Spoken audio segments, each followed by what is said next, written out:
Soy yo, only me. It was Esperanza.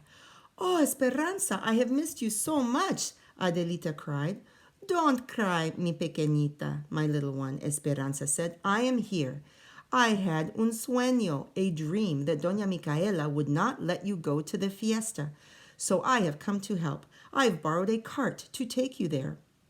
But I have nothing to wear, Adelita said. Come with me, Esperanza said. They went to the Cuarto de Tiliches, the storeroom. Over there behind those boxes is your mother's trunk. The key is behind the crucifix. Adelita unlocked the trunk. Inside, she found an old-fashioned, beautiful white dress. Under the dress was a magnificent rebozo, shawl, embroidered with birds and flowers. Oh, mi mamacita, my little mother, Adelita whispered. Adelita washed and dressed. Esperanza braided her hair and wound ribbons and flowers into it. Oh, Esperanza, Adelita said. Doña Micaela will be furious when she sees me. Don't worry, she will never recognize you, Esperanza assured her. Now, vámonos, let's hurry. Oh, wow, look, she looks so pretty. The fiesta had already begun when Adelita arrived. She walked into the room. Everyone turned to look. The room fell silent.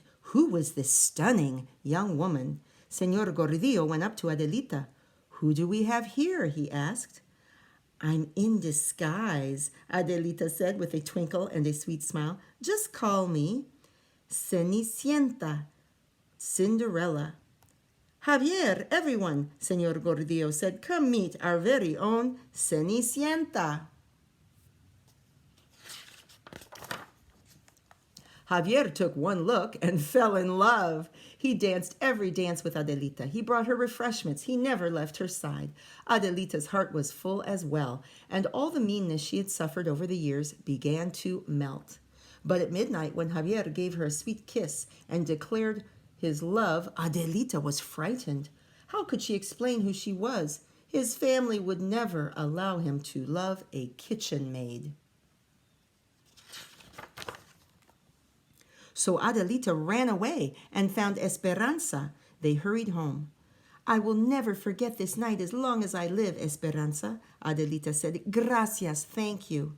If you ever need me, mijita, my little daughter, you just call my name, and somehow I will hear you, Esperanza told her. The next day, all Doña Micaela and her two daughters could talk about was the mysterious Cenicienta, who had appeared and then disappeared from the fiesta, just like the fairy tale. They were jealous of her beauty, and even more jealous because they knew that Javier had fallen in love with her. I'm glad no one knows who she is, Valentina said, or where she is, Dulce said. And no zapatilla de cristal, glass slipper, Doña Micaela added. Javier had told everyone that he would not rest until he found his Cenicienta. Oh, they're talking about how there's no glass slipper. He is coming to town hoy mismísimo. This very day, Doña Micaela announced. He will stop at each house and look for her. This is a chance to show once more what charms you have, my daughters. So prepare yourselves. Who knows, maybe one of you will make him forget the Cenicienta.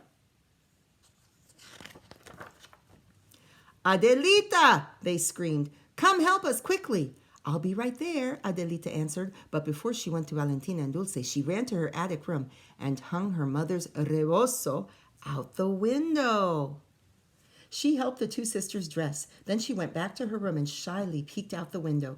Soon she saw Javier coming down the street on his horse. Suddenly he saw the rebozo. He jumped down, ran to the door, and knocked. Señora Micaela de la Fortuna opened the door. Ah, Señor Javier, pásele, por favor. Come in, please, she said.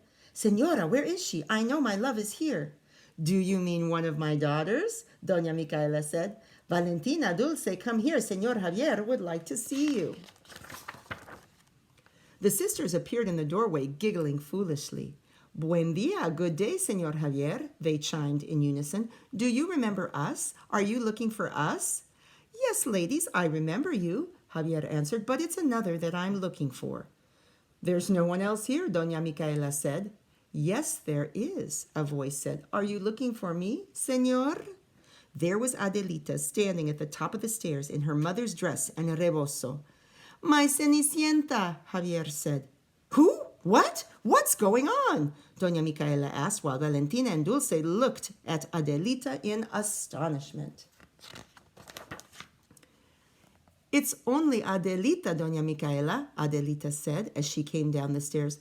Only Adelita. Who are you? Javier asked. I am Adelita Mercado Martinez. We knew each other when we were children. Oh, Adelita, of course. I remember you as a little girl, Javier gasped. I'm so happy to have found you again. He smiled. I have come to ask my Cenicienta to marry me. Will you? I am an orphan, Señor Javier, Adelita said. Perhaps you should ask Doña Micaela if she will give her permission. Will you, Señora? Javier asked. Why, I don't know. I don't know what. I mean, well, of course. We shall be honored, Señor Javier, Doña Micaela said. Valentina and Dulce glared at Adelita. Then it will be, Javier said, taking Adelita's hand in his. In her sweetness, Adelita invited Señora Micaela de la Fortuna Mercado and her daughters, Valentina and Dulce, to the wedding. Of course, Esperanza was there too. She was going to take care of Javier and Adelita just as she had done before. And just like Cenicienta and her príncipe, prince, we shall live muy felices por siempre, happily ever after too, Javier said. And they did. And there they are. So, I hope you enjoyed Adelita. I think we got a clue about the new setting, but I'm also curious about any connections you can make to other traditional stories we know. And I look forward to talking with you in just a minute.